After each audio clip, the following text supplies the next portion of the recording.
Welcome. What's up? It's the Erskin Music Show. Once again, we are back all up in your face. If you're watching this, this is in your face. In your face. We are here today in the special leading up to Easter edition of the Erskin Music Show.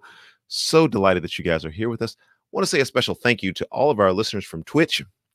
You guys are nerds. Come on, Twitch. You guys be planting viruses and stuff in my show. Come on, I want to get you guys.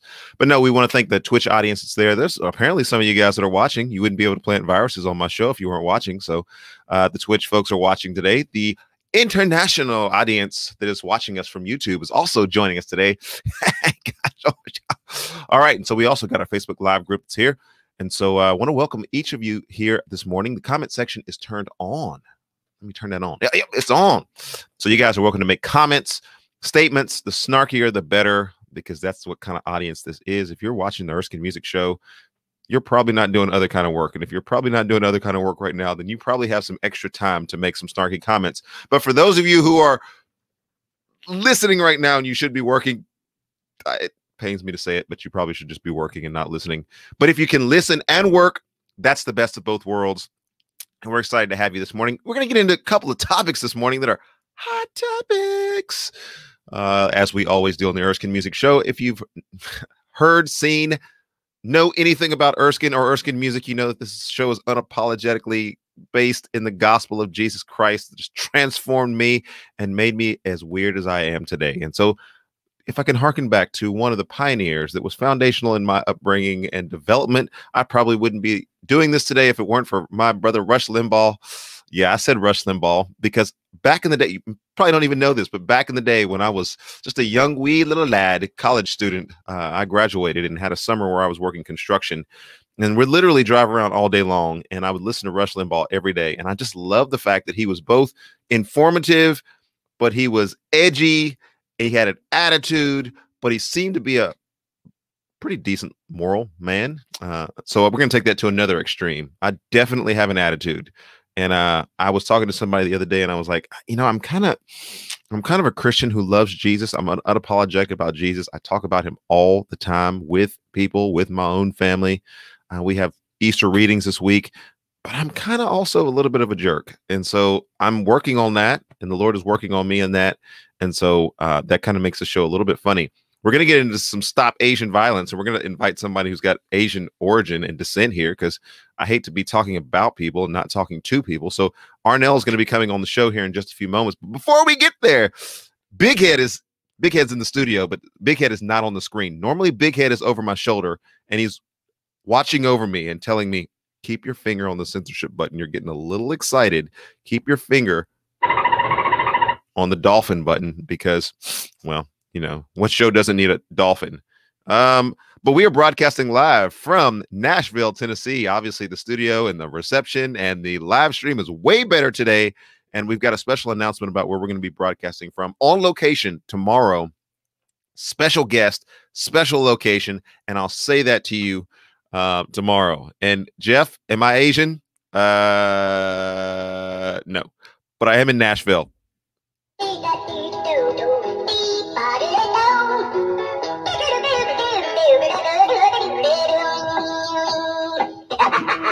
Oh, yes. It's Nashville, Tennessee, where we're broadcasting from today. We're excited that you guys are a part of the Erskin Music Show. We're going to drop some Erskin music in here. But as I was saying, we took Big Head off the screen today because we got this. Ooh, can you see there in the corner? Yeah, it's all upside down. It says Erskin Music. It's upside down. It had to be upside down because if I put it right side up, you'd say, what? It's just a cornhole board. Yes, it's custom made Erskin Music cornhole boards. Let me turn this thing over. You don't believe me? Check it out for yourself. It's a cornhole board. Look at that. Custom made cornhole boards. My wife is genius here. We gave away some of these yesterday. And actually, you guys can order some of these if you'd like. Get in contact with me, and you can order your own custom Erskin music. You see all of that stuff that we got going on back there. You can order all that stuff. Get in contact with me about any of that stuff that you want. But it is coming into the season where it's getting warmer outside, and we're going to start playing cornhole again. But I just want to ask a question really quickly before we do our devotion today. Are we allowed to say cornhole? Is there anybody out there that's listening? Jeff, anybody out there that's listening today who grew up where cornhole wasn't necessarily a good term? Somehow, I don't know, people in Tennessee have baptized this term in goodness and righteousness and game playing. It's fun and safe for the whole family. But where I grew up in Texas, you couldn't really say cornhole. And if you were doing it, it was something that was inappropriate. And so I don't know if I want to call it cornhole or if I want to call it bags. I heard somebody call it bags. And I thought to myself, I don't know if you can necessarily call this game bags, although you play it with bags. It's called cornhole. But then I started thinking to myself, what if there's people that are holdovers from the generation and the era that I grew up in, and they're listening to this game called cornhole? And there is a little bit of me that snickers every time I hear somebody say they're going to play cornhole. I'm like, what are they really talking about when they say they're going to play cornhole? That's what we're trying to figure out here. And that's what we're watching here. So, Jeff, did you ever say cornhole? Did you ever, or do you call it bags? Raise your hand out there. No, actually get on the comment section today. If you called it cornhole and you're okay with that, and you know what you're talking about, and you're having fun playing the game, and you're going to order these. So raise your hand if you're a cornhole person or if you're a bags person. So I'd like to see a show of people on the comment section. Are you a cornhole person or a bags person? I think I'm transitioning. You said bags. Jeff says bags. You know, people in Tennessee, they call it cornhole. I don't know. I'm going to start saying bags. I'm with Jeff. I got to change it. I can't. I just can't. The dolphin is going to call it bags as well. All right. Well, you guys can weigh in at any point, at any time. There's some sneaky people who are out there who watch this show quite regularly, but you never make comments. I see you. I see you, and you, and you, and you. And there's at least 4 people who are watching this, and maybe 4 more by the time it's all said and done. So here we go. I want to get started with our devotion today. Racing on to the next topic, which is our devotion for the day. I'm going to get done quickly here today because we got to bring our guest on. He's backstage. He's waiting. He can't wait any longer, and he's trying to just bust through the door. And so we got to make sure that he's ready to go. Proverbs 9 and 10 is our devotion for the day. The fear of the Lord is the beginning of wisdom, and the knowledge of the Holy One is understanding. I'm preparing a message for Easter that I'm going to deliver to my small house church group that's meeting in the park. But one of the things that I was doing is I was evaluating our culture and kind of where we find ourselves at in our culture today. And we're kind of a so what kind of culture. You know, anything that somebody says, you know, there's cancel culture on one side, but then there's just this sort of mentality that we have in our culture that anytime somebody says something, somebody goes, well, that doesn't apply to me. So what? I don't care about that. Well, maybe that's good for you, but it's not good for me. Well, you can't talk to me about that. Or you quit trying to be in my life. Quit it. And I'm going to say a little bit about that on our show after we get Arnell on here in just a few moments. But yeah. So what God says is actually more important than what you say or what I say or what you think or what I think. Yeah, I said that all up in your face. You know what? And the Dolphins agree with me today. What God says is more important than anything you have to say, any of your opinions, any of your thoughts, any of your lawsuits, any of your attitude, any of your cancel culture. What God says is more important than any of that. More important than what I say. The fear of the Lord is the beginning of wisdom, and the knowledge of the Holy One is understanding. Proverbs 9:10. Let's race on to the next topic. My man Arnell resides in Michigan. He's in an undisclosed location in Michigan. He is of Asian descent. He is a good friend of mine. He is a man who loves the Lord and is growing in his discipleship. And when this subject of Asian violence came up, he said, you know what? I know you do a show, but you're talking about Asians, but you don't actually have Asians on your show. Let me jump up on your show. And this was surprising to me. And I'll tell you why here in just a few moments. But on the doorbell here, who is it? Who is it? Oh, it's Arnell. He's there at the door. Hey, let's get this guy on the show. Yo, what's going on? Man. How you doing? It's so funny. You played that doorbell sound bite, and these dogs I'm hanging out with, they're just they got their ears perked up. They almost started barking. So that's I'm rousing up the dogs here. You are. How's it going? Good, man. Good. It's great to have you on the show today. Thanks for having me. I'm very appreciative to be able to be on here. Yeah. So we're going to get into some of the topics of the day. Let me make sure I got the audio turned up here so that people can hear you. Sounds good. Yeah. So there's a couple of people who are still weighing in. I don't have a look at the comments, unfortunately. You know, when I watch, I think I'm on the Facebook feed of the show. So there's maybe like, 5 or 6 viewers at a time. I don't see too many of the comments. So this is on Twitch. Is that right? Yeah, this is also on Twitch now. So how many people you got watching on Twitch? Like, 10 million, 20 million? It doesn't show me how many people are watching it. And then it doesn't show me how many people are watching on YouTube. And so there literally could be 1 million people who are watching this right now. I've got something that says there's one person watching it. Okay, there you go. That's for that one person. That's great. Yeah, no, isn't Twitch that gaming site? Like you can play video games and then broadcast it, or is it just kind of just a general... Absolutely. Okay, absolutely. The Twitch audience is gaming as they're watching this show, as they're doing their work. I have no idea. I don't want to judge the Twitch audience, because several years ago I judged Twitch and said, man, how do people just sit there and watch people play video games all day long? And now I'm counting on people to be watching the screen and playing video games all day long for support. Well, I gotta say, as a guy that's chimed in and watched, some people do some of those things. When I watch your show, I'm normally at work, in between breaks, I'll have my headphones in. So, I mean, it's normal, right? This is the new TV. This is the new TV. This is the new news. This is the new pretty much everything.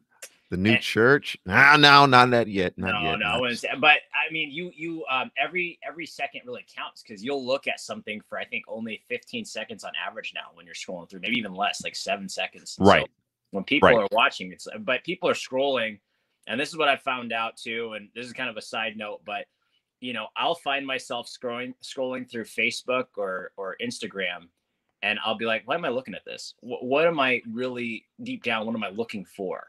Yeah. I have to ask myself that question. I'm like, okay, you know what? Maybe I should be scrolling through the Bible instead, or going through the Bible app, or even like obviously.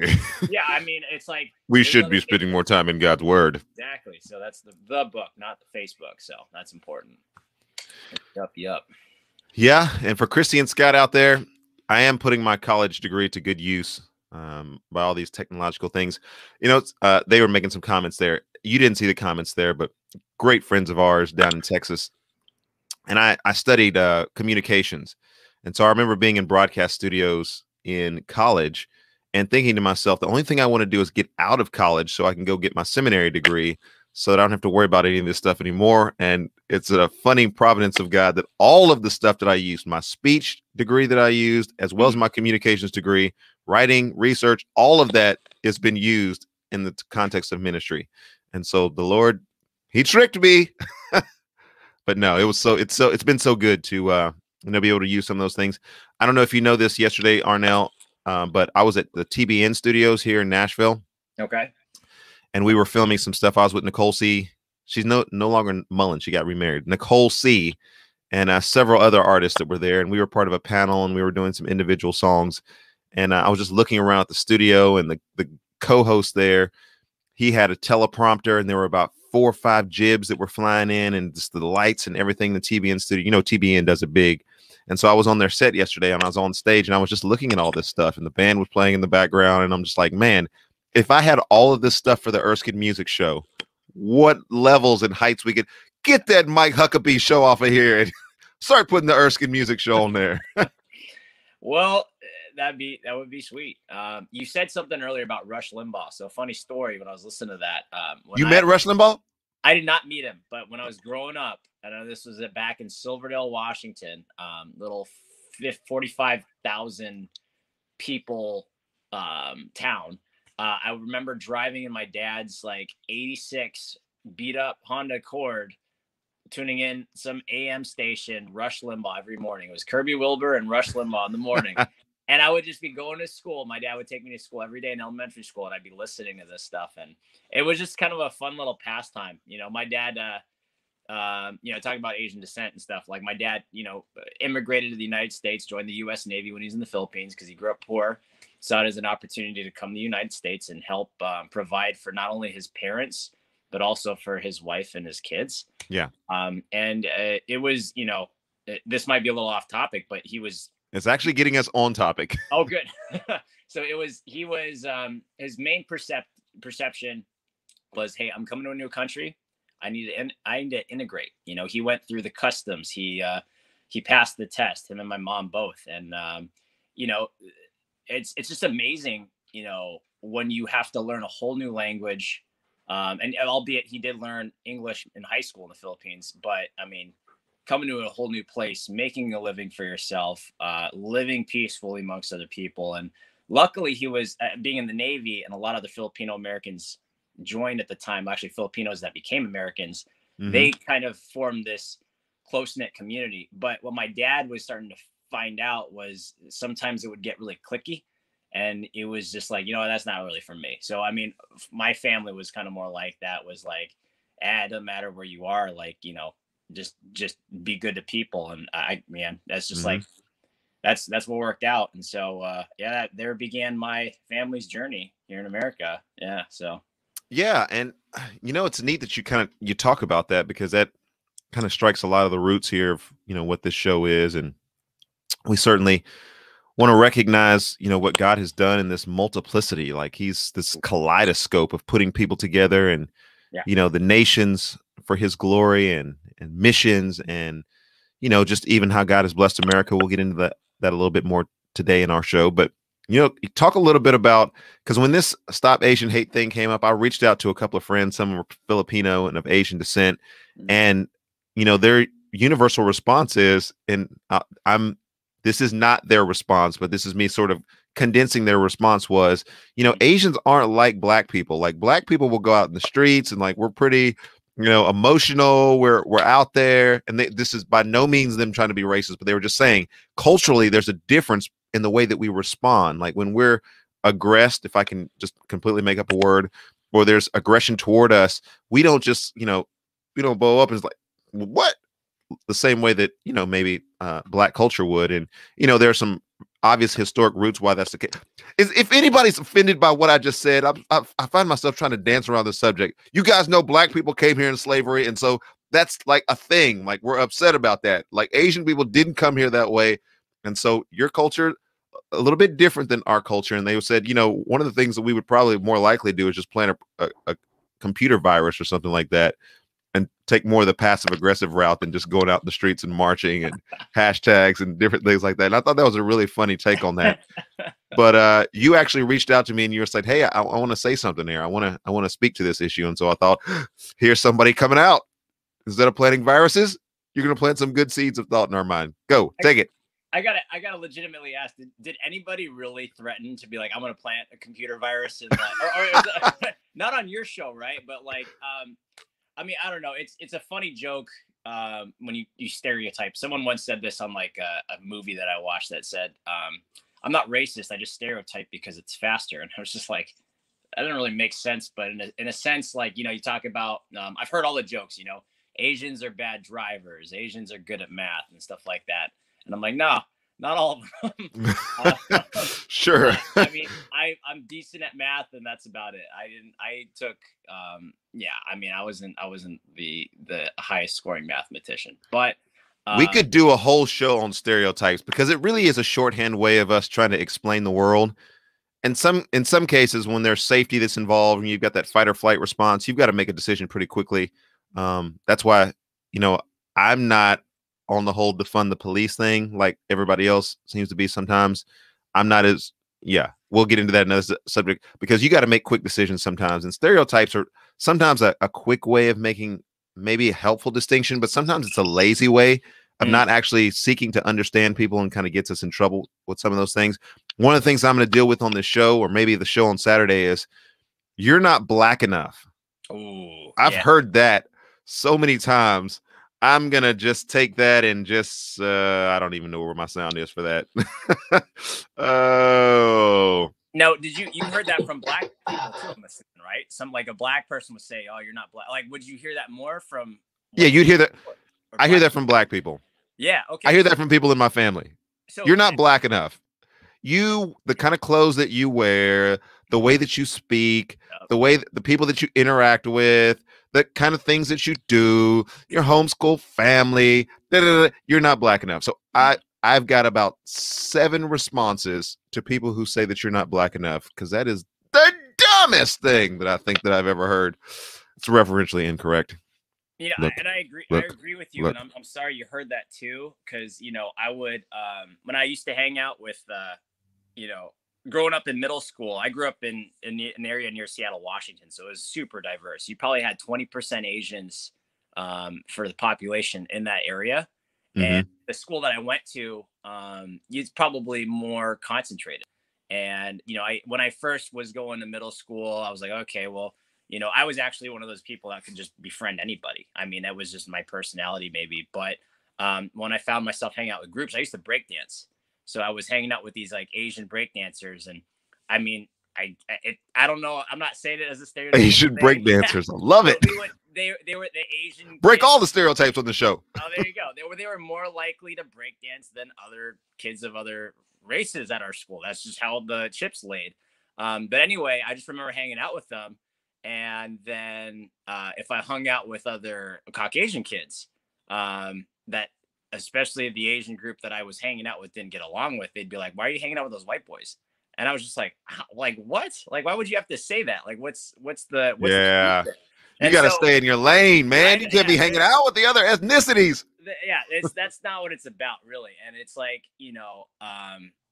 I just see, the problem really isn't about race. It's just your content, your heart, right? Like Martin Luther King Jr. said, it's not heart about issues. Yeah, that's really what Jesus said that. So, I mean, back to your point of like, yeah, I'm just sorry that that's ever said, because I think it's a dumb thing to be able to pigeonhole and categorize race is supposed to be a certain thing, like why? It shouldn't have to matter, be who you are, be who Christ made you to be. And that's the biggest identity problem, is pride too. Oh yeah. Arnell, you're about to get me fired up. This is about you, my friend. Let me throw this back to you and let you make some comments here today. Sure. Because we got the Asian hate crimes, and apparently, we may have struck a nerve here. The Twitch audience is going gangbusters right now. YouTube, you may have reached all that demographic that was waiting for me to finally reach a topic that they cared about. Good. Asians who maybe are at a computer screen somewhere today. Maybe I just stereotype Asians, but they want to hear from you. So I'm going to stop talking about black people stuff, talk about Asian people stuff, but I'm going to let you have the floor, sir. What do you want to say today about this Asian violence? Because wait, hang on a second. Hang on. Okay. Time out. I got to do this. Whoa, let's race to Oh, here we go. This is NPR News. In Los Angeles, the number of hate crimes directed against Asians was up more than 100% from 2019 and 2020. The actual numbers, however, were from 7 incidences report to 15. Okay, so the numbers were bigger in Seattle, where you're from, where the police count hate and bias crimes together. Asians were targeted 49 times in 2020 compared to 21 times in the year before. That's a big increase, but there was also big jumps. And I'll say this for all those people who are thinking, is this really... There were big jumps in crime targeting whites and blacks also. And it's important to remember that 2020 was a more violent year across the board for everyone. And so with that, I want to allow you to speak to the issue and kind of where you see, are you fearful about what's going on here? Do you see some dangerous trends? Are you hesitant to maybe pop into some circles because the whole coronavirus thing and how people are viewing Asians these days? I'm going to let you just take the floor for a little bit.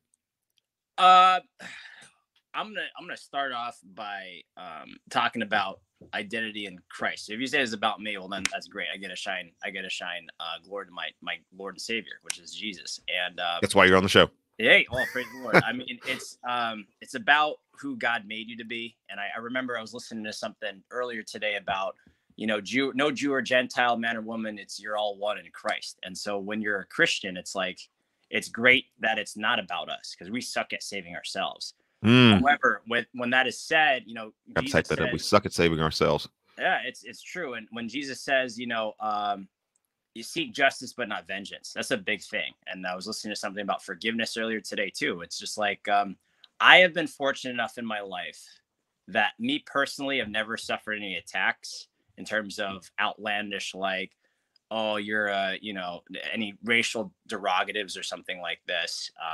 I've done a pretty good job staying in my own lane. And I would actually say more so that, having a higher friend status, I've actually been more of kind of a bully in the past of like, when I was in high school, I would be the one cracking the jokes. I would be the one, either towards myself or my race or to someone else's, right? Like it could be something as soft as, oh, you're white, you can't dance.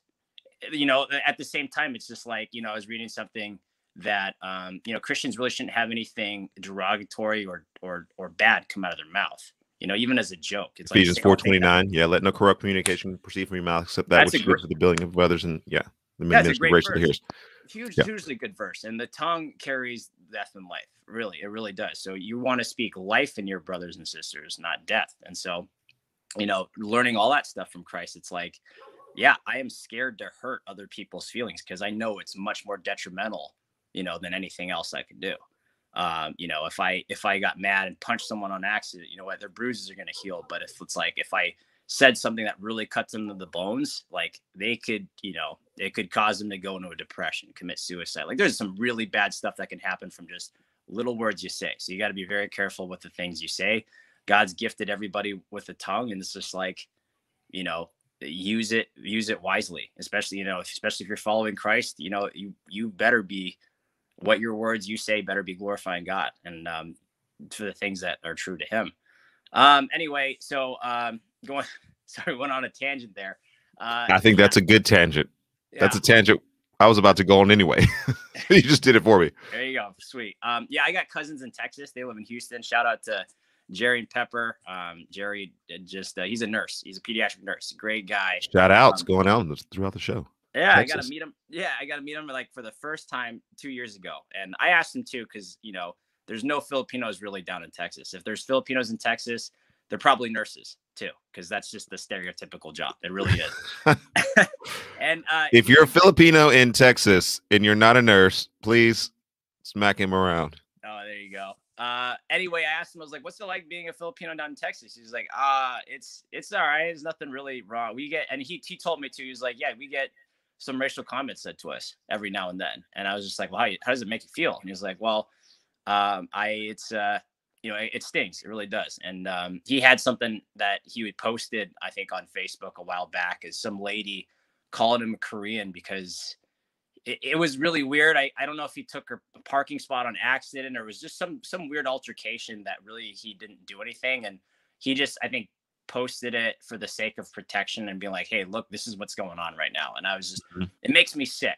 I've never had any personal derogative attacks to me, but to my close friends, to my family, like I've had someone call my sister a chink and a gook on the bus in Seattle, like one time, I'm raising my hand on my own show. Like I have to get permission to talk. Oh, sorry. You want to cut in? No, it's okay. I didn't want to interrupt you. Yeah. But I'm going to get into this a little bit longer, and we're not going to keep you on here all day because we're going to race forward here with some other topics. But cool, there you go. This whole idea of like microaggression. Yeah. Like, okay, so like nobody came up to you and like, what? You look Asian, like punch you in the face and like try to lay you out or anything. But right. Like, there's kind of like microaggressions, like, you don't really fit with the rest of us, or shouldn't you be off like studying for the exam or something so you can make straight A's? And, all these little microaggressive things that we do toward one another.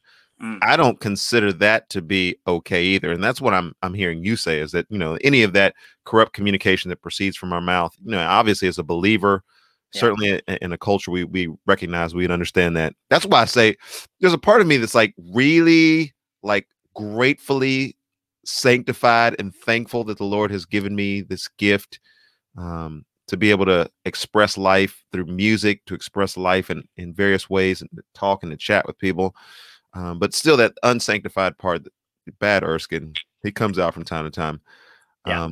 So in reference to those microaggressions, do you feel like we're in a dangerous trend upward? Do you think that's just something that's going to subside? I know I'm asking you to be a predictive false prophet, but that's all right. how do you, what trend lines do you see happening here? Is it up or is it down, or are you nervous? Yeah. Is for me personally, and I'm going to say this again more as a Christian than an Asian guy, it's you know, Jesus talked about this, right? He talked about, you know, there's going to be bad things in the world. People are going to hate each other, and you see it even just outside of or inside of people's families where, you know, kids are being disrespectful to parents. It's like, who cares about race when you got your own families going against each other?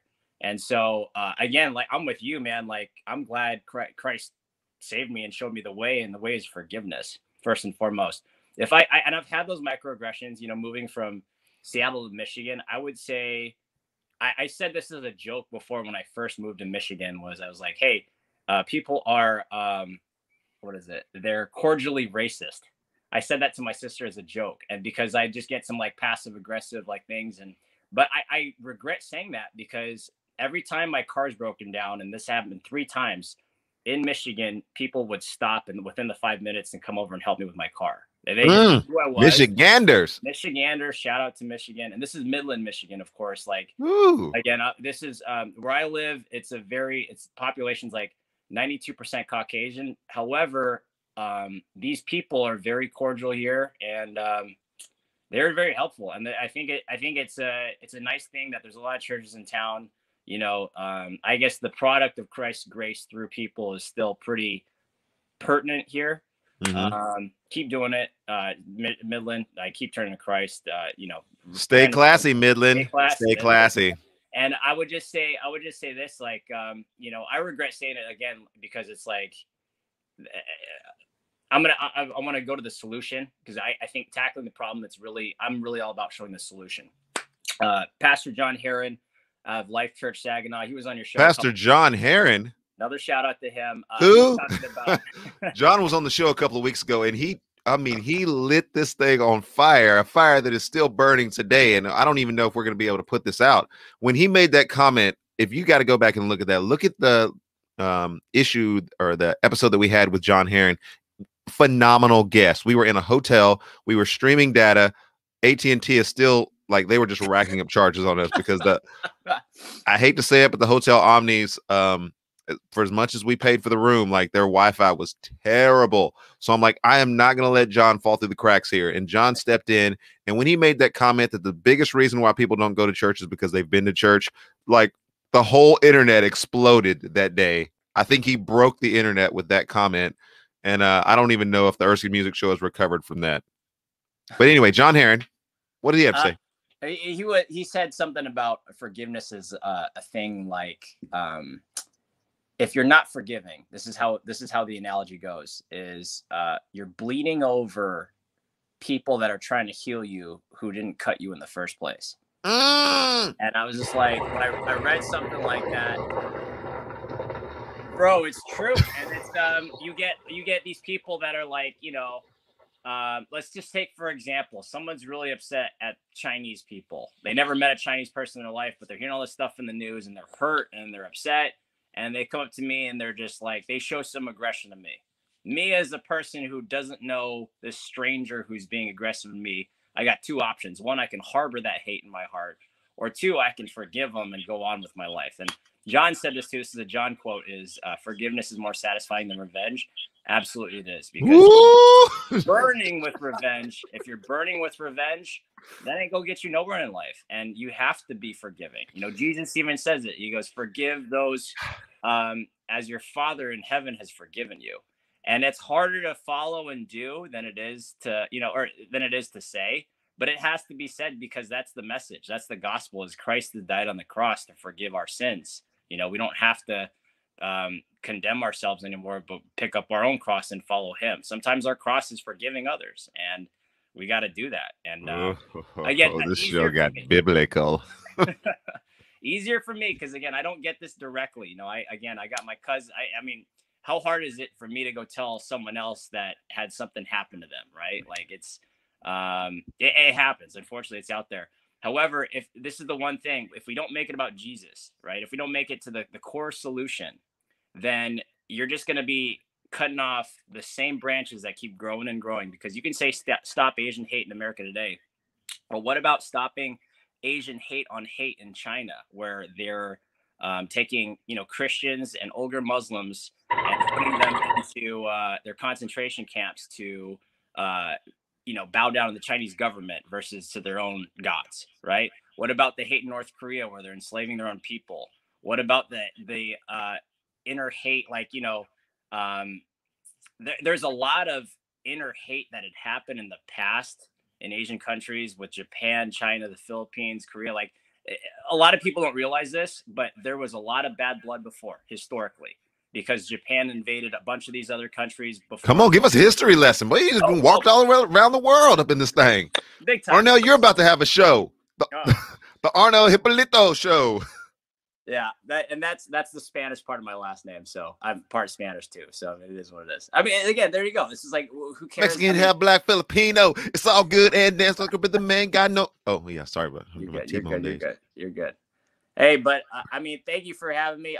I'm speaking out on behalf of the people, because again, if I were to end it on anything, first and foremost, Jesus says, he goes, "Worry not, vengeance is mine." So these people that are, hate crimes against. I watched this yesterday. This is sad. It was a 70. I want to cut you off, but like I don't want to cut you off. That's fine. I'm like, every time I'm getting ready to like transition, I'm like, wait a minute, and then he's like putting some new stuff up in here. There you go, man. You cooking, man? Just cook, man. Just cook for a minute. Well, I mean, everything's got to be said in moderation, and I think it's good to, like, kind of digest the things that we kind of talk about, right? Like, I can't go on a binge watch of Erskin and then just, really ingest one thing at a time if I'm constantly eating. So I got to really make sure I'm digesting something. If you're going to take anything out of Asian hate, take the solution, right? The solution is forgiveness, inclusivity. Amen. Amen. That's what Jesus was all about. He was forgiving. He was, he brought people into his circle. Even when they walked away, he was like, all right, anybody's free to come in. Those are your two biggest weapons against hate is, and the hard part is you're going to be hated for being loving, but that's your chief end goal in life, is to be loving in the way Jesus was loving. And that's man. Arnell, this was good, bro. You're a friend of the show, man. So you got to come back. Hey, Secret Mike just came out of hiding over there. Did you see his comment on the screen? Yeah, I see that. Good to see. Yeah, Magic Mike is over there, and he's watching the show. And so folks from Michigan are tuning in today. Thanks, Mike, for joining us for just a little bit. Arnell, blessings to you, my friend. So you did a great job today. Come back to the show and tell us more. I feel like this is strange because this happens to me all the time. Like, I'm doing a broadcast, I believe, was it next week, later on? I think it's next week. And it's for a pretty big publication, on-site video type stuff that I'm doing a lot more of that these days. And, playing music, and Erskin music is kind of growing in that regard. But like, people want me to come on the show and they want me to talk about race. So it's kind of like, oh, let's get the black guy to come on. Since the black guy's here today, let's talk about race. Like, it would be great to just have you on the show at some point. And I know, the temptation is there. Like, you don't want to talk about black people. You want to actually talk to them. And so that's great that I'm like, but you should know more black people so that you talk to them about that stuff. And then when I come on the show, you talk to me about like, what's it like adopting kids, and what's it like to homeschool your kid? What's it like to beat people at cornhole? Which Don Ray May is listening to this. She's like, you can't beat us. I've been practicing. But anyway, so like, it would be great to have you come on the show. All that to say, I want you to come back on the show and just talk about Jesus and talk about your perspective on the things of Christ and where God has blessed you. Not, hey, here's an Asian, so let's get an Asian to talk about Asian people stuff. You know what I'm saying? I am totally fine with that, because if my culture and upbringing can help glorify God and show unity in that aspect, I am totally 100% game for that. And thanks for having me. And shout out to Erskin Music. Erskin, there was that one song that you made. Was it I don't remember the name of it, but the tune was like Black Lives Matter and White Lives Matter. It was like, what's that song? You changed the lyrics to my song. I didn't even remember. I just, that was what I thought I heard. So I'm just trying to remember what it was. I thought that was a message. Oh, was my that right friend. or no? You are on top of your game here. Let's see if we can get Black Lives Matter and White Lives Matter. We actually have the song, and the people can listen to the words of the song. It doesn't say that, but you just sparked another creative idea in my mind. That's just what I needed today, Arnell. Another creative idea. Oh, that's a good thing. As a musician, you'll get those. That's important. God bless you, my friend. Take care. God bless you too, bro. See ya. All right. All right. That was Arnell Hippolito, who was on the show, and we're about to get a little Black Lives Matter, White Lives Matter.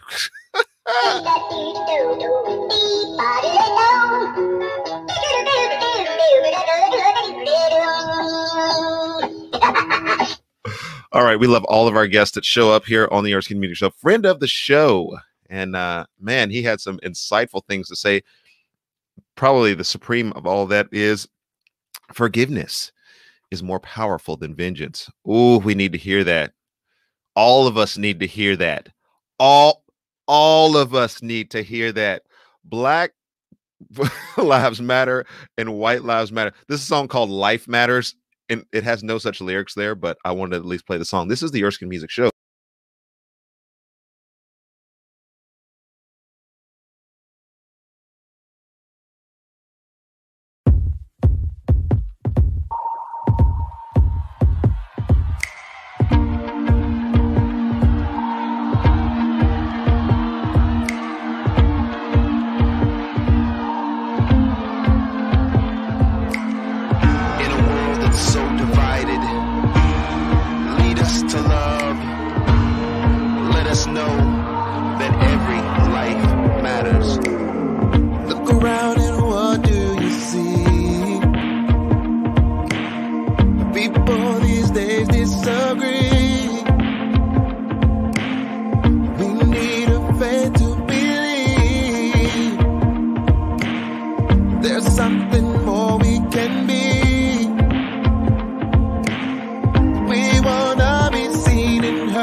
right off the screen.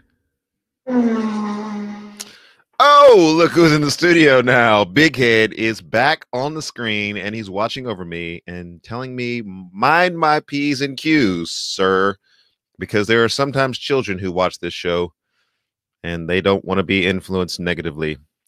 Okay, so for those of you who are under the age of 14, I see you out there in North Carolina. Yeah, it's great to have the audience of young people who are watching as well. So thank you guys for just welcoming Arnell on the show. What a great dude, man. Wouldn't you love that interview? That was incredible. Want to kind of give some of my own commentary on this, and I know that we're already at about the 48-minute mark, but I don't care. It's the Erskin Music Show. I'm going to go as long as I want to go today. It'll probably be a little bit over an hour.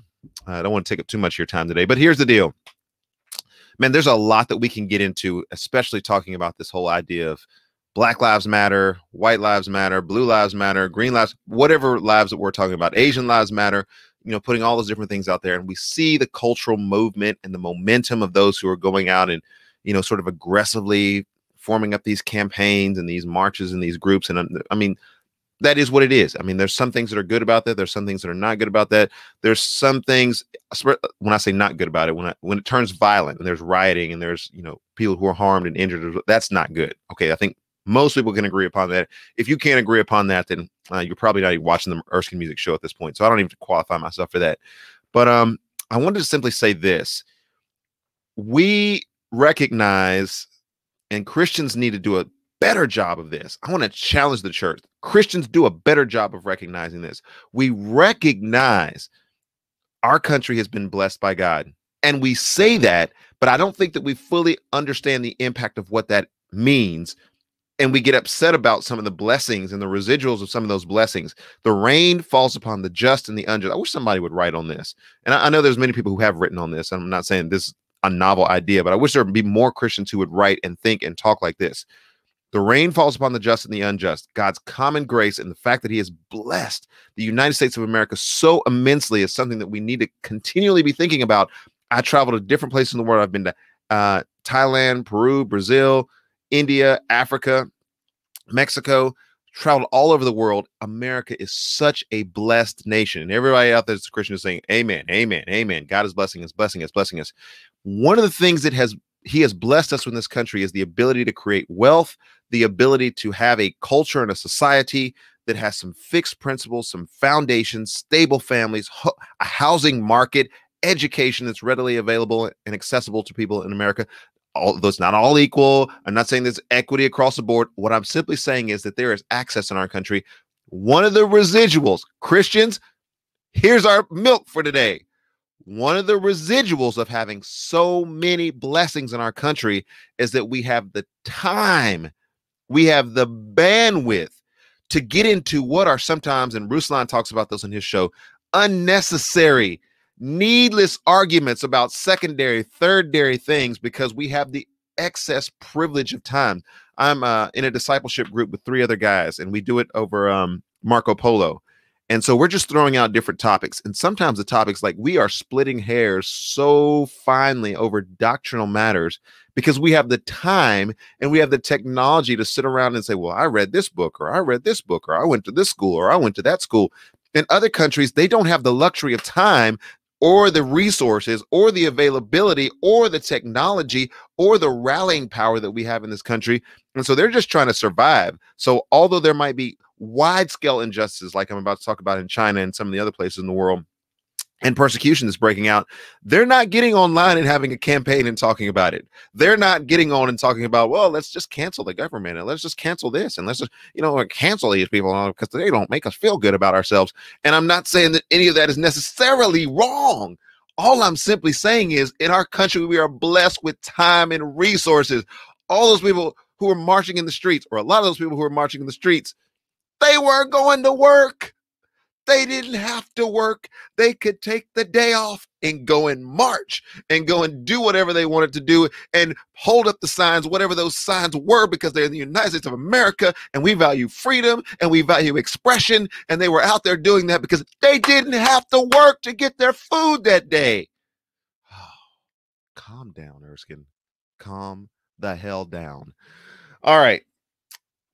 We are blessed in this country with so many things.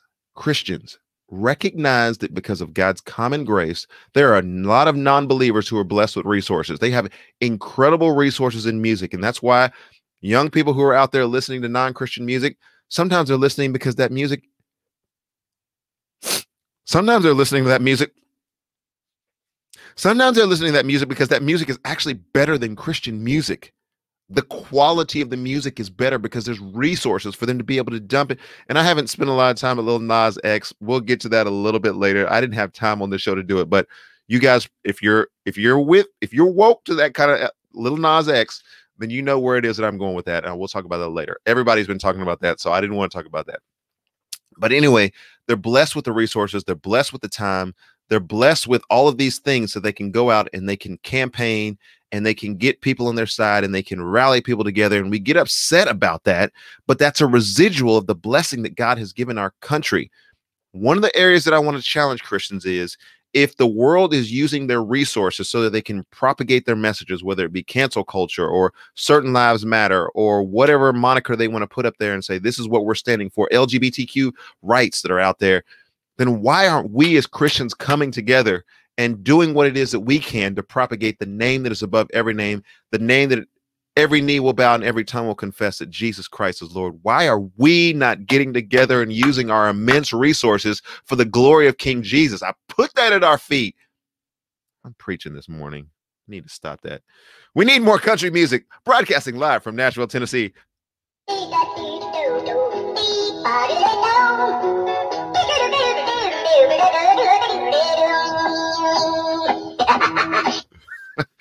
Oh, that makes me feel better every time I hear it. I just got to calm myself down because as Christians, we are missing the mark.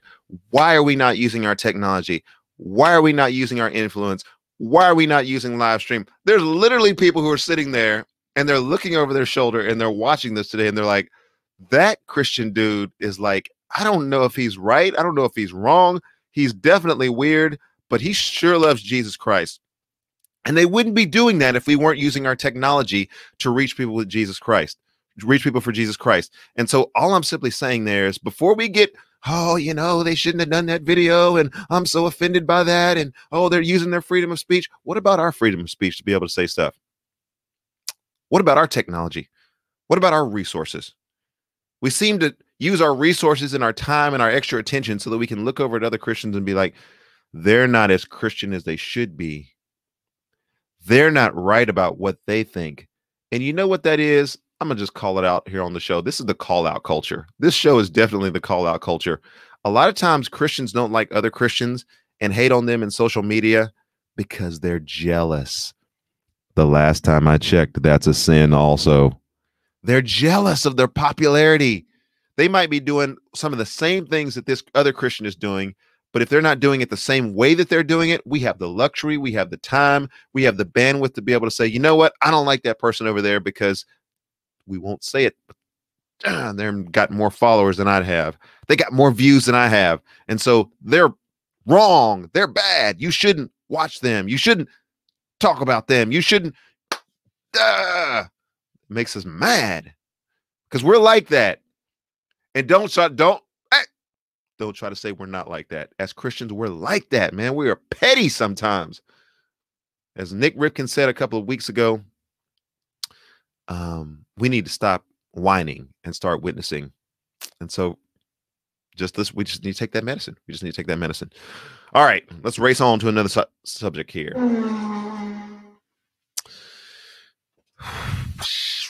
If the culture is not what we want, let's do something about it. Let's change it. Let's, go to timeout. Okay. I put all the Christians who are just backbiting and jealous of other people in timeout. You're all in timeout now, and you're not coming out until the end of the show. This comes from the headline, ChristianHeadlines.com. In communist China, Chongqing community or municipality, the Chinese Communist Party, the ruling party of China, reportedly confiscated a house church's belonging without showing any legal papers or justification. According to the Christian Post, more than 30 individuals who came into this situation, state officials Trucks hauled away the church's property against the church's will. Officials did this immediately after the worship service in the house concluded. According to this international Christian audience, the concern was run by the Hyunzong, I'm so bad, District Ethics, Religious, and Affairs Bureau. The bureau is reported to have sealed off the church, kicking all of its residents off the property just days before returning to forcefully take the church's property. Additionally, several pastors were brought into the police station, and that is the situation even as of yesterday, a couple of days ago in China. Other places in the world, reports that I'm reading about Palm Sunday massacres that took place in various parts of the world, and persecution that's breaking out, and undoubtedly Easter coming up this week, and it being the high holy day of the Christian calendar. We celebrate the resurrection of Jesus Christ. And though most Protestant traditions, especially Baptist traditions, don't do a lot with church liturgy and calendar, this week we'll all be in sync. Regardless of if you're a high church tradition or a low church tradition, you will be talking about the resurrection of Jesus Christ this Sunday. We're all in sync and we're all on the same page, which is going to get the attention of many people around the world, which is undoubtedly for the last few years, sadly, caused bombings, massacres, persecution, violence against Christians who are so forcefully and proclaiming the resurrection of Jesus Christ. That's the country and the culture, the world that we live in. And I'll just simply say that, for those who are evaluating Christ and what it means to be a follower of Christ, the blood of the martyrs has often been the seeds of the church. I'm not, I heard somebody talking about an interview this week and they were saying, the young people of today are not really all that motivated by the church because they have watched a church in which their parents growing up gave their time, talent, and treasures to, that really yielded no difference in their parents' lives. And so why would you spend that much time, effort, and attention with something that doesn't transform you? What we're saying at the core of Christianity is that there's a man born of God, 100% God, 100% man, who came and lived a sinless life before God and then gave his life. John 3:16 says, "For God so loved the world that he gave his one and only son, that whoever believes in him would not perish but have eternal life." And so you have the Savior who has come.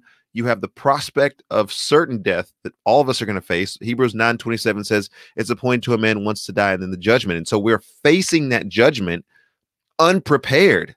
We know we're going to die. We know we're going to stand before God. We know we're unprepared because the soul that sins will surely die. We know that there's no one righteous, not even one. I was having a conversation with somebody yesterday and they were saying, and I asked them the question, we talked for over an hour and I finally got around to it. Maybe I should have put it up front, but we were having a wonderful conversation about other things. And I finally asked him, when you stand before God, what will you say? And his answer was honest. He said, I'll say that I hope that I've done enough good things to outweigh the bad things. I hope that I've tried to treat people right now. And a lot of meritorious things that he was talking about. And I said, run as fast and as hard as you possibly can, jump off the edge of the cliff, and you will not get to the other side, because our righteousness, we all fall short of the glory of God. And so what is the solution there? That's bad news. Jesus Christ came to save sinners, of which all of us recognize that we are. I'm no better than anybody else. I don't have this show because God says, oh, you're a good one, and so I'm going to give you this. No, I have this show because of the grace of God, because I love Jesus Christ, and he has loved me immensely. God demonstrates his own love toward us in that while we were still sinners, Christ died for us. Do we clean ourselves up and then come before God? No, we can't clean ourselves up. That's the purpose. That's the reason why Jesus Christ had to come and exchange his righteousness for our unrighteousness. And I told this gentleman that I was talking to yesterday, you will stand before God and you will either make a defense on your own behalf. Look, God, I've helped little old ladies across the street. Look, God, I didn't cheat on my taxes. Look, God, I didn't do this. And what does that mean? Your righteousness is as filthy rags before a holy God, a holy God. Only thing we can say is that we're clothed in the righteousness of Christ if we've repented of our sins and put our trust in Jesus Christ. You see, that gets really simple, but it's really offensive because there's nothing you can do. It offends smart people because they can't think their way into it. It offends religious people because they can't work their way into it. And the only thing that you can do is claim your absolute need for Jesus Christ. And when we do that, and when we recognize that it is his grace and his mercy alone that saves us, and that we were prepared for good works, then we walk in them. That's the challenge of this show. It's not walk in them so that you will be saved. It's if you're saved, then joyfully walk in the works that God has given you and the opportunities that God has given you. And so that's there. One more story that I want to get to. I know that we're already at the hour mark, but we're just balling out here. And I am not going to fall for that again, you Twitch people.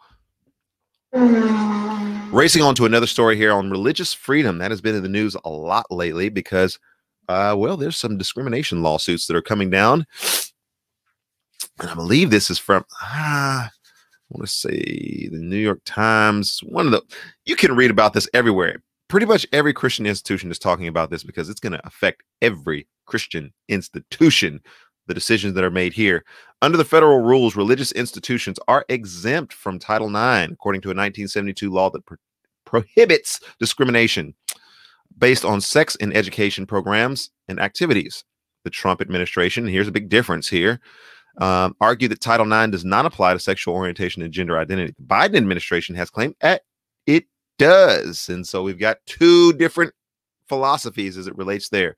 The lawsuit that was filed by the Religious Exemption Accountability Project asked the federal court to declare that the Title IX religious exemption clause be considered unconstitutional. It also asked that the court to require the federal government to enforce protections of Title IX at all taxpayer-funded education and institutions, including those institutions discriminated, cause harm, and basis of their sincerely held religious beliefs. Okay, so boil all that down to simply say that before, and at least what we're looking at now, is a religious institution, Little Sisters of the Poor, Catholic charities, whatever it is, Liberty, Baylor, all these different places that have a unique and distinct religious identity that is founded upon the Bible and God's word. We believe marriage is between a man and a woman. We believe that homosexuality acted out is a sin. And so someone can't live in a homosexual lifestyle and call themselves any of that stuff that you've heard before. Well, they're saying that people who go to these schools, that's violence against them. Hang on a second. You went to a religious school and then wanted them to change what? Oh, man. Bad Erskin's about to come out.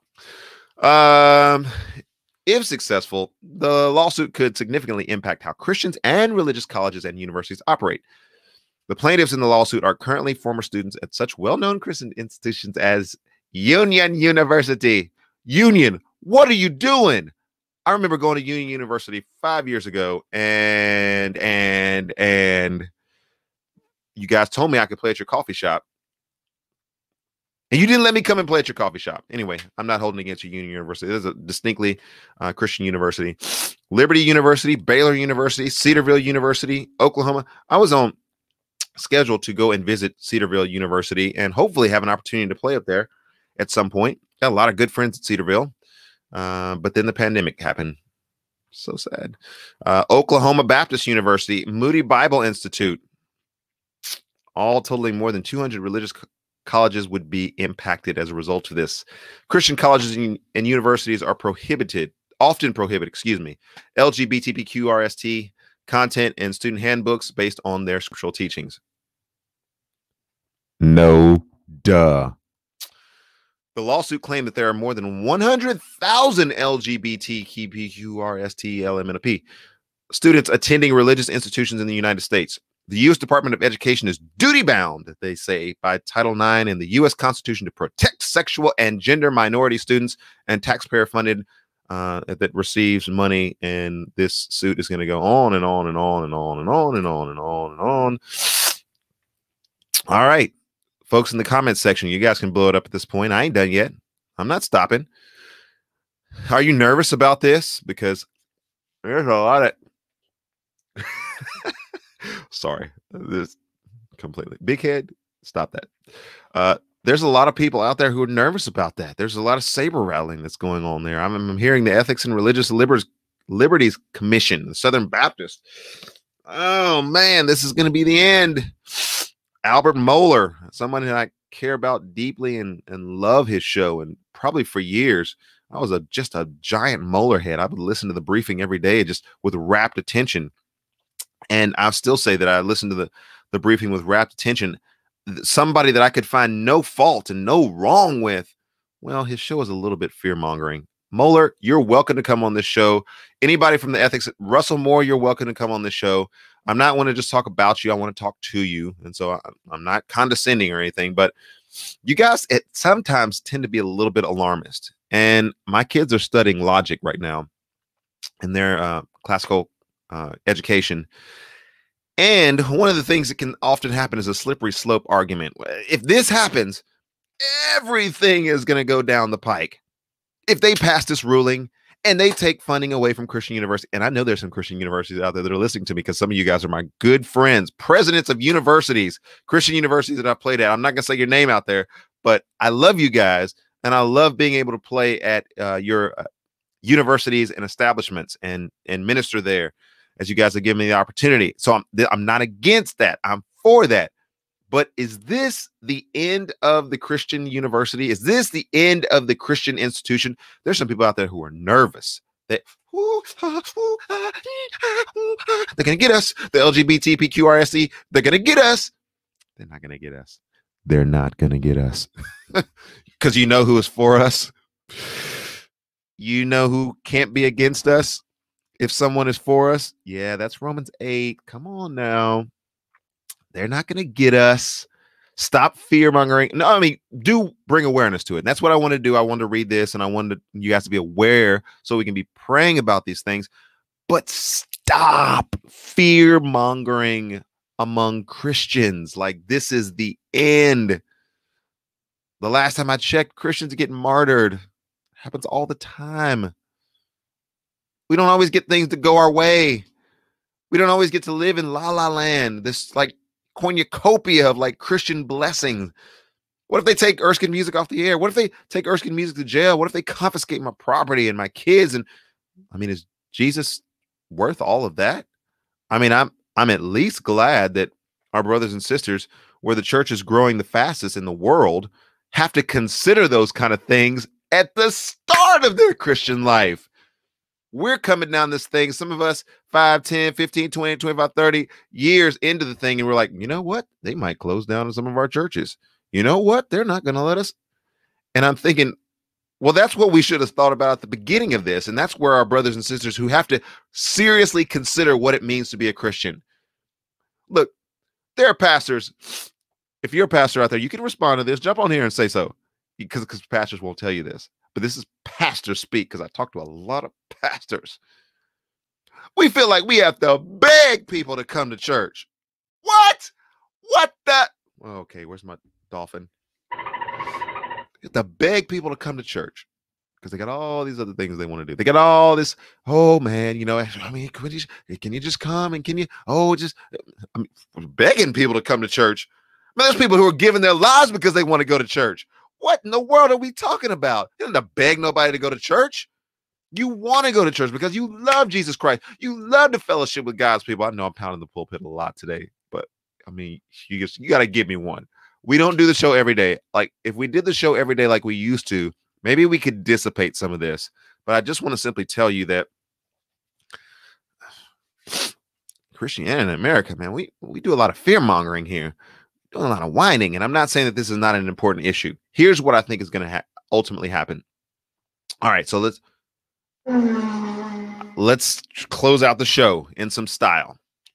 I, Erskin of Erskin Music, have been a false prophet on so many things.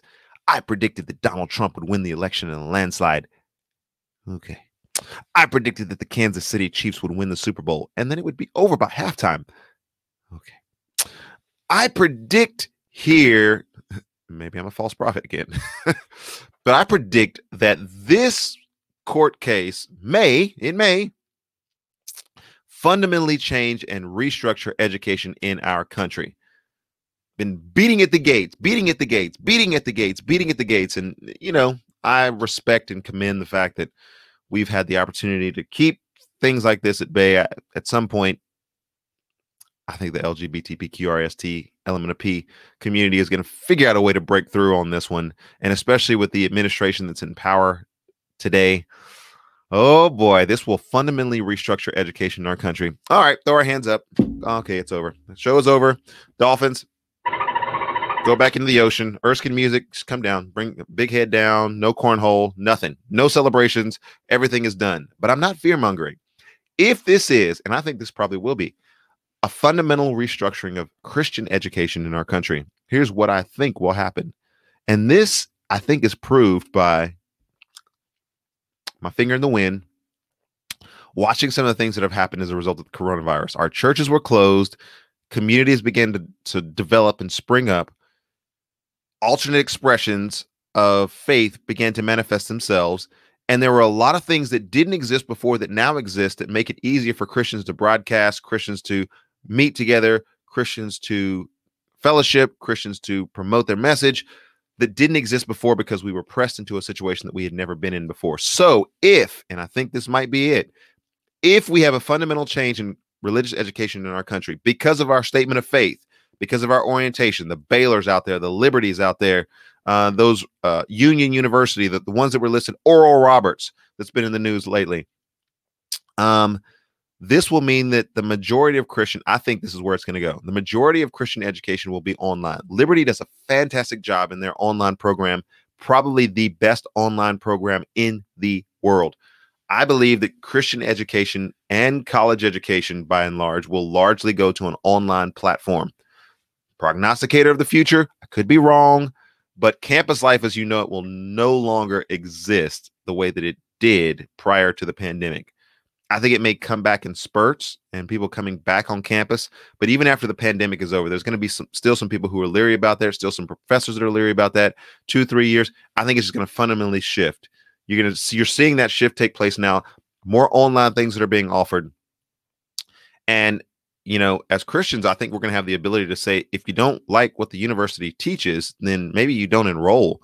Or if you like what the university teaches, then you enroll for the classes that you're going to enroll in. And as long as you're not enrolling in a class that's teaching you, hey, this is a sin or that's a sin, then deal with it. I think that's going to be some of the discussions that we begin having.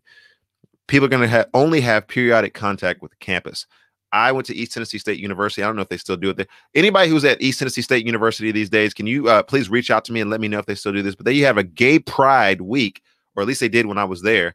And it was the most nonsensical week of the entire year. And I say that because all the closet quasi homosexuals would come out that week, and they would do their drag shows in the DP Culp Center, and they would, you know, all the different machinations of like grotesque homosexuality, just so they could put it in the face of the university and the students that were there and the Christians that were there. So all the Christians would come out and they would chalk the sidewalks, and some of the meanest, most rebellious, anti-God things were being said one to another. It was ridiculous. So I do acknowledge that was a ridiculous week on campus. I had rather had comments with people, and I went out with the president of the Gay Pride Union, took him to lunch, and had some wonderful conversations about, you know, different things, that trying to find some common ground, but also kind of stating clearly I felt like that was a better use of my week than to be painting sidewalks all week. Nonetheless, as Christian institutions, as state institutions begin to wrestle with how are they going to handle this sexual gender discrimination thing, I think you're going to fundamentally see a shift that takes place. It's only going to be periodic times when people are on campus at our religious institutions and state-run campuses, because I think we're going to go to a more online platform that gives people the flexibility in a variety of ways and escape some of the legal battles that we are rife to face as a result of current legislation. Now, that's my prediction. I could be a false prophet. I don't get any of my predictions right.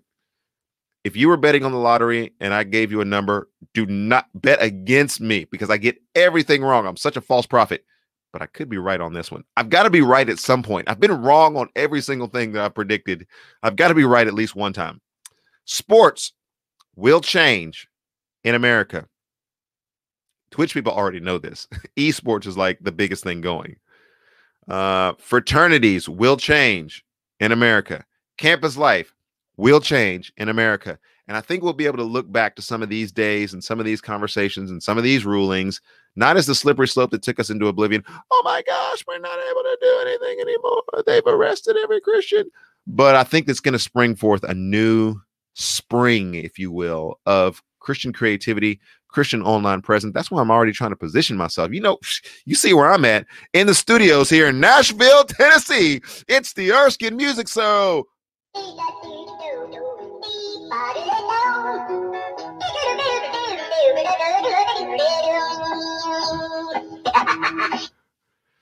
So anyway, already trying to position myself, get ready for that day. Obviously, they can pull the internet, but there's a number of things that you can do. I mean, I just feel like we're there as a culture. That's kind of where we're at. Why are people quit messaging me? I'm in the middle of a show. But anyway, that's kind of where we find ourselves these days. And I wanted to end with these words, and hopefully this is an encouragement to you as we get ready to sign off the Erskin Music Show. But 2 Peter chapter 3, verses 10 through 13. Let's listen to these words, and then I want to kind of shut us down for today because we've already gone, an hour and 18 minutes. Man, long-winded preacher. 2 Peter chapter 3, verse 10 through 13. But the day of the Lord will come like a thief.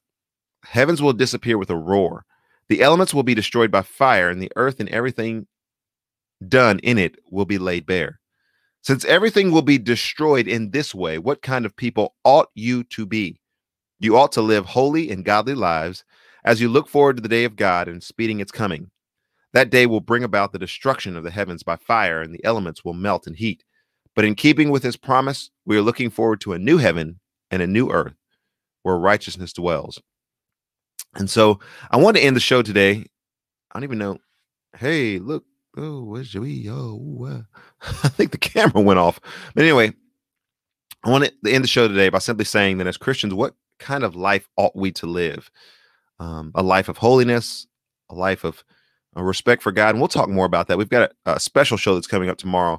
I want to close the show out by thinking about the fact that tomorrow I will be on location. Two things for you to keep in mind. Moody Radio's Nashville broadcast, which is the Don and Steve morning show. I will be on the show from 6 to 9 a.m. tomorrow morning. And so tune in to Moody Radio, download the app. You'll get the devotions there and you'll get the commentary. Don and I are so excited to be able to do the show. Steve is going to be out of the show this week. And so he's doing some other projects there. He'll be back on the show, but Don is soloing it this week, but not tomorrow. She's not solo tomorrow because I'm going to be on the show and we're going to talk about whatever we want to talk about. Well, whatever Moody lets us talk about, which is going to be spiritual and content. I will definitely not need the censor button. I'll be on my best behavior tomorrow as I get ready to go on the morning show, Don and Steve's morning show for Moody Radio. They are a brand sponsor of mine. Maybe they don't sponsor this show, but they are a brand sponsor of mine, and I will be a good boy tomorrow on the radio from 6 to 9. But then we got the Erskin Music Show. It's coming back at you at 9 o'clock. So I'm going to jump off of that show, run down the stairs or wherever. I'm going to run into another room, and then I'm going to click this thing on, and then we will be back again tomorrow. So Dawn is coming from that show, coming on to my show, and then it's going to be kind of a continuation in some regards, but we're going to throw a couple of special curveballs in there during that show. And so she's been gracious enough to do double duty tomorrow. And we got the Erskin Music Show coming up right after the Don and Steve morning show. And so that's going to be a special on-location broadcast of the Erskin Music Show. And you'll be able to see and hear both of us. And it should be a lot of fun. For the audience that's not met Don Ray May before, she is just an absolute joy, delight. We love their family. They're very good at cornhole. In fact, if they ever challenge you, don't play them because they could be professional. Her and Ben and in her family, they are serious about that cornhole. Or I should say they're serious about bags. Can't be saying cornhole up in this thing anymore. So anyway, yeah, that's going to be a lot of fun tomorrow. We may talk a little bit about bags and cornhole and extend that discussion. There could be something major that happens in the media today. You know how crazy things are out there. And so continue to love the Lord, be safe, and just continue to do what you know you need to do. It's been the Erskin Music Show. Let's close this thing down. We're going forever and forever and forever and forever. All right.